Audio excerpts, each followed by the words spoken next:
improves the lives of people around them. If you know a deserving recipient, visit WJBF.com and fill out the nomination form. Celebrating Black Excellence 365, only on News Channel 6. It is a Viper 6 alert day as we track severe weather. The live Viper 6 weather team is coverage you can count on for the entire CSRA. The News Channel 6 mobile app is now even better. Download it today. Right now, News Channel 6 at 5, winter weather seems headed for the CSRA. How leaders in Augusta are preparing. As your News at 5 starts now. Live from Television Park, this is WJBF News Channel 6 at 5. Good evening, everybody. I'm Brad Means. Thanks for joining us. As coverage you can count on begins with a first look at our weather. What is coming? How much can we tell for certain at this point? Let's check in with our chief meteorologist, Jenna Petracci. Yeah, Brad. So what we know so far is that a winter storm is definitely taking shape across the southeast, and it has warranted enough certainty for us to issue those Viper 6 alert days from Saturday through Monday, with the main hazard being ice. So we're going to be talking all about it coming up in the full forecast, so be sure to stay with us throughout the newscast. But here's our Terry Lambert Hyundai Skyview cam. It is a beautiful Tuesday. We have pretty quiet weather to start the week with low to middle 50s currently. 52 in Augusta, 50 in McCormick. Aiken, you're now 50 as well, 54 in Sylvania. Gibson, you're at 51 and 53 in Waynesboro. Dew points are extremely low today. We're even talking some negative values. So we have this very dry and chilly air mass in place with winds coming out of the northwest. So the sustained winds are only up to around 10 miles per hour, but we do have those winds gusting up to around 15 to 20. So we do have that minor fire danger threat today due to the low humidity and the breezy conditions, so just refrain from burning outside. Now for the rest of the evening, we're going to keep it clear, and we're getting down to the lower 30s by 9 p.m. And then looking ahead, we are going to see a warm-up, believe it or not, going into Thursday and Friday, highs in the 60s.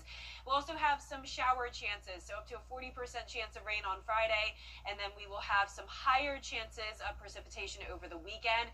And once again, that precipitation includes the chance of ice, cold rain, and even snow. And I'll break down more details coming up shortly, but back to you, Brad. All right, Jenna, thanks. And with this winter weather threat, emergency management agencies, as you might imagine, are ready to respond. Graham Lee live with that part of the coverage now. Graham, I know GDOT and the city of Augusta, from your perspective, are keeping an eye out for what could be coming. Well, that's right, Brad. Augusta EMA and the Georgia Department of Transportation say it is a little early, but they are keeping a close eye out for the winter weather threat, and they are starting to prepare. The city says the National Weather Service told them there is high confidence that a winter weather storm is on the way. Departments are now coming together to determine the best course of action over the next few days. They're going through their checklist on if they need to salt the bridges, the roads, if they need to do their equipment checks.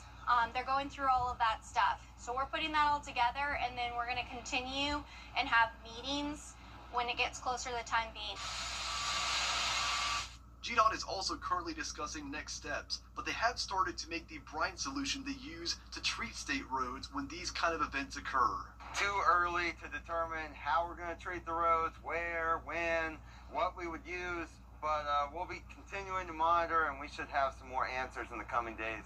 In the meantime, GDOT is encouraging drivers to be cautious on the roads and to get essential items now before the weather comes. Now is a great time to get prepared. It's not a bad idea to have an emergency kit in your car. Get survival gear like non-perishable food, water, blankets, change of clothes, just things that can keep you warm. Augusta's EMA director is also telling homeowners to go ahead and take steps to protect their homes and pipes. Right now, at your home, something you can do today, if you have a cold draft or anything that you kind of been telling yourself I need to take care of, put some towels down there, put a pillow down there, whatever you can do to stop that draft. After that, you're going to want to make sure you do your pipes on the cold nights right before you go to bed. Let your pipe go. Kitchen pipe, bathroom pipe, doesn't have to be more than a couple of them. Turn it on. Drip, drip, drip is the cadence in which it should flow. Any more, you're going to run too much water.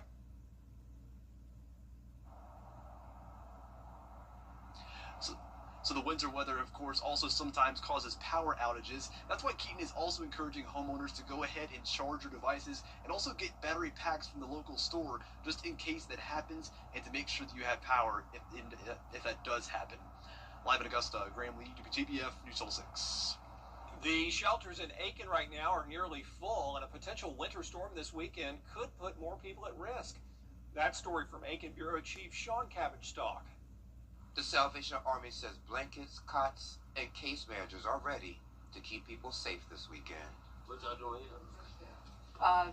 Chicken and dumplings. 3. Felix Cooler has been coming to the Salvation Army for years, sometimes for help, sometimes to give it. Getting some services, socks, clothes, and everything like that. You know, they do a lot here. Staff says the shelter is nearly full, family rooms are booked, and just a few beds are available in the men's and women's dorms. They also have 10 to 15 extra cots ready if needed. We're just monitoring the weather, having some meetings about to see what we need to do going forward. How long it's going to be below freezing. Do our doors need to be open all day? If temperatures stay below freezing, the shelter can open earlier than the usual 5 p.m. intake. Overnight stays still require clearance for the Department of Public Safety. But once you get a clearance and you come in and do an intake, you're done. You don't need to go out and get a clearance every day. That's the only one you need. Case managers meet one-on-one with clients to help with jobs, housing, mental health, and parenting resources. We're partnering with other organizations to offer them the tools that they need to succeed. Updates about storm and shelter capacity will be posted on the Salvation Army's Facebook page. Everybody needs help sometimes, so yeah, I would prefer to come to here. You know, they nice people here. A daytime warming shelter is available for anyone in need. Stop by anytime, and no clearance is needed. In Aiken, I'm Aiken Bureau Chief Sean Cabbage-Stalk, WJBF News Channel 6. The data center debate is now in Augusta. People who live in Haines Station say they were stunned to find out about plans for a data center on Gordon Highway near their neighborhood. City planners telling commissioners this 200-acre site was approved for a data center several years ago. But residents asking the city, why are we just learning about it now? It did not say that there was going to be a hearing, was supposed to be listed in the date and time, because we would have been here. Even though many of us are, like you said, in the military or reservists or educators, we would have tried to make ourselves available to be a part of that conversation. Mayor Johnson calling the location a potential site for a data center, and commissioners plan to hold public meetings about the project within the next 30 to 60 days. Georgia candidate for Governor Jeff Duncan talking about a Richmond County man wanted for questioning in a suspicious death. They're looking for Michael Harrelson. Investigators say he took 41-year-old Selena Johnson to Doctor's Hospital last night, dropped her off, and left. Deputies say Johnson was deceased. They say Harrelson already has warrants from another case. If you know where he is, please call the Richmond County Sheriff's Office. Richmond County man wanted for questioning in a suspicious death. They're looking for Michael Harrelson. Investigators say he took 41-year-old Selena Johnson to Doctor's Hospital last night, dropped her off, and left. Deputies say Johnson was deceased.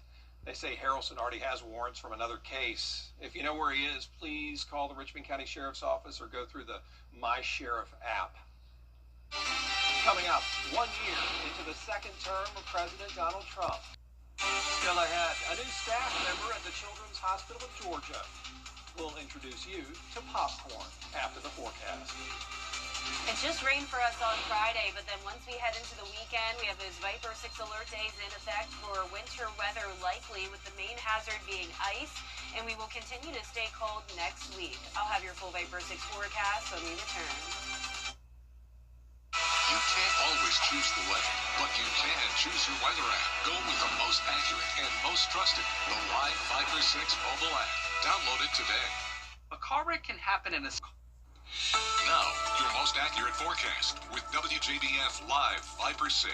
Welcome back. The sun is now setting across the CSRA as we start out with a look at our Terry Limber Hyundai Skyview cams. A beautiful sunshine for us today. It's chilly again, but we're getting used to that. 52 out there. Winds are coming out of the northwest, 10 miles per hour. Extremely dry air in place. Notice the humidity is down to 15%. We have some temperatures dropping down into the upper 40s already, but overall pretty consistent in those lower 50s with high pressure overhead. Looking to the west of us, we're watching this low pressure system with a cold front. That'll approach us over the next couple of days, and ahead of that cold front, we're actually going to see a bit of a warm up. So Wednesday's still going to be chilly. We're only getting into the 50s, and we'll start out with some sunshine. Notice 24 in the morning, so a hard freeze again, but sunshine, and then we'll start to see more cloud cover build in throughout the day ahead of that cold front, and that front is going to bring us rain. So here's our futurecast. Tomorrow at lunchtime, you can see it's still sunny and dry, and then all of this moisture moves in with cloud cover around the area by Wednesday evening, lasting into Thursday.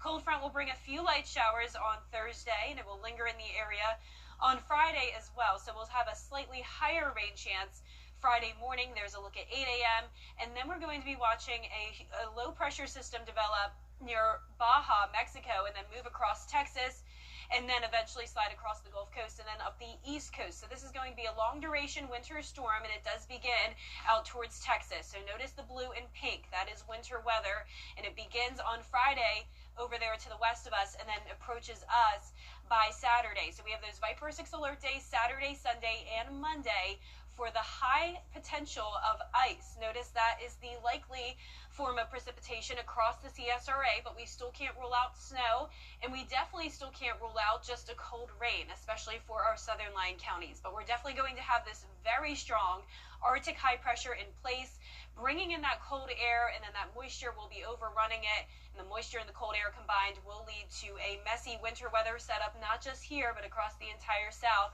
There's Saturday at 7 a.m. This model is showing the potential of some freezing rain early on. It's all going to be dependent on the temperatures. Remember, with freezing rain, we need the surface to be below freezing in order for that to happen. So there's definitely still the possibility that on Saturday, at least, that this could maybe be a cold rain, or that the moisture won't get to us in time. But there is becoming a much higher likelihood that by Sunday we will see that ice, whether it's in the form of sleet or freezing rain, still up for debate. And then notice the blue here, that is snow, and that is very close by to us Sunday night into Monday. So we're also going to have the potential of snow even lasting into Monday. There's 10 p.m. Monday night. All of this moisture and the cold air is still expected to linger in the area. We do have a slightly higher chance of at least minor impacts for a winter storm, 50 to 70% chance across the CSRA. So we do want you to prepare for this and start stocking up on some emergency supplies. Prepare a generator if applicable. Keep your car full of gas, and be sure to stay off the roads this weekend. So you may want to go ahead and reconsider any plans you may have had this weekend. And when we do get to the weekend, you're going to want to make sure you park your car away from any vulnerable trees and limbs, because once we get to around a quarter of an inch of ice or more, that's when we start to have those weighed down trees and power lines, which could lead to power outages, of course. It's still not a guarantee how much ice we will see from this event, but I definitely wouldn't rule out the possibility of a quarter of an inch of ice, if not more. So we will continue to update you frequently throughout the week. Notice once we get into next week, we're still going to have a hard freeze, so it's going to be difficult for a lot of this to melt. Low temperatures are dropping all the way down to 17 degrees next Tuesday. So bitter cold air is sticking around. High temperatures are also going to be very chilly in the 40s into next week as well. All right, Jenna, thanks. A big welcome to the new addition to the Children's Hospital of Georgia. It's Popcorn, a golden retriever labradoodle mix, the first male dog on the team, there to help ease worries of those sweet patients. He's just a giant baby. He is our biggest dog. He's our first boy within our Child Life team, whether it be human or dog at this point. But he is just a gentle giant. Like, he walks in the room, his face like just draws you in with those big old puppy eyes. I like to say puppy eyes because I don't think they're sad eyes, because he just radiates too much joy for them to be sad eyes. Visiting pediatric hospitals in the Atlanta area. And the kids don't have to wait for Popcorn to come to them. They can go see him in the 5th floor playroom. Still ahead, the Indiana Hoosiers winning it all. We'll hear from the champs after the college football playoff wrapped up last night. Hey, hurry, this offer ends soon. For the first time, the Indiana Hoosiers are the college football national champions. Chris Widlick with a recap of their big win. It might not be Hoosiers, it might not be Rudy, but Indiana's incredible football season, storybook as it was, is a script only Hollywood could come up with. And it took all 60 minutes for Indiana to finish things off and make history. I can't even put into words, man. We knew it wasn't going to be easy. I mean, it's a great football team. They play hard. They play physical. They play like us, you know, control line of scrimmage, but all credit to them. But, you know, our guys, you know, they fought their tails off, and I'm so proud. It's like a dream come true. It all feels so surreal. So, I mean, after this season, I'm going to look back and then reminisce about it and see, like, what really happened this whole year. Why is this team so special? Because you got a bunch of guys that are like-minded. We were told no. We had limitations put on us from the day we got to college. And everybody said, forget that. We'll make our own limitations, and there are none. This team is special. We love each other. We want to play for each other. And that's how you end it with a team like that. We have a team full of believers, a team full of guys that believe in one another and go out here every day and put our best on the line so that we can win games. And it showed up today, and I feel like if anybody had doubt, we were able to put it on tape that we shouldn't be doubted. Winning the first individual awards, I put that in quotation marks, was a foreshadowing to this. Yeah. It fueled us. It gave us that fire as we know, hey, we're starting to get respect. When you give us a little respect, don't let us run with it, because then we become national championships on January 19th. We're 16-0. 16. National champions at Indiana University, which I know a lot of people thought was never possible. It probably is one of the greatest sports stories of all time, but it's all because of these guys. 27-21, a score that will live in Indiana fans' minds forever. And how about the complimentary football? Mendoza had his great touchdown moment on 4th down.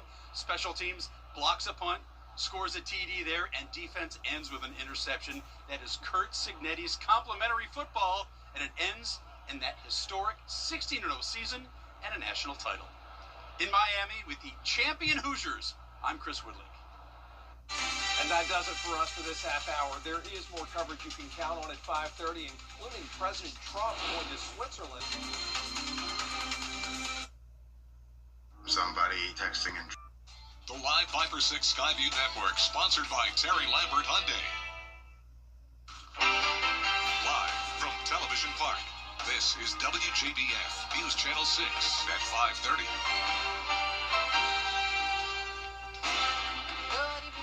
Thanks so much for joining us. I'm Dee Griffin. Topping today's local headlines, the winter weather threat headed toward us. GDOT and the city of Augusta keeping an eye out for what could be on the way. Aiken shelters are nearly full, and a potential winter storm this weekend could put more people at risk. The Salvation Army says cots, blankets, and case managers are ready to help keep people safe this weekend. And Augusta community members are sharing their concerns about a proposed data center between Captain's Corner and Haynes Station subdivision. We'll have these stories and much more coming up at 6. But first, we want to begin this half hour with a check of our forecast with Chief Meteorologist Jennifer Tracci. And you are tracking some possible winter weather this weekend. Yes, unfortunately, Dee, I wish I had better news, but at least we know now. We have plenty of time to prepare still. So go ahead and keep that in mind. You may want to get out there now and go ahead and stock up on some groceries, maybe cancel some plans you may have had outdoors this weekend or traveling across the CSRA. It's going to be a good weekend, and just hunker down inside and stay off the roads. We have issued Viper 6 alert days Saturday, Sunday, and Monday for the high likelihood of ice across the CSRA. But here's a look now at our Terry Lambert Hyundai Skyview cams. It's a beautiful Tuesday, nice sunset happening now. It's chilly out there, but not too bad. We're in the upper 40s to lower 50s. Augusta at 52, 49 in Aiken. We have extremely dry air in place with high pressure and control. Dew points are down to the single digits, so it's a good idea to not burn outside as we have the high fire danger concerns today with the dry air in place and the breezy conditions. Winds coming out of the northwest up to 10 miles per hour in Augusta. Winds are gusting up to around 15. Now for the rest of your Tuesday evening, we're going to see temperatures fall down to 33 by 9 p.m., keeping it clear, but we'll start to see more cloud cover tomorrow ahead of a cold front. Now we're actually going to see a pretty good warm up here up to the lower 60s Thursday and Friday, so you don't have to worry about any winter weather over the next 3 days. So once again, plenty of time to prepare still. It's just a rain threat on Friday, no storms, but then once we go into Saturday, that's when things start to look a whole lot different. And I'll have more details on that coming up. But back to you, Dee. Okay, we'll see you in a few minutes. Thanks so much, Jenna. Coverage you can count on continues with President Trump doubling down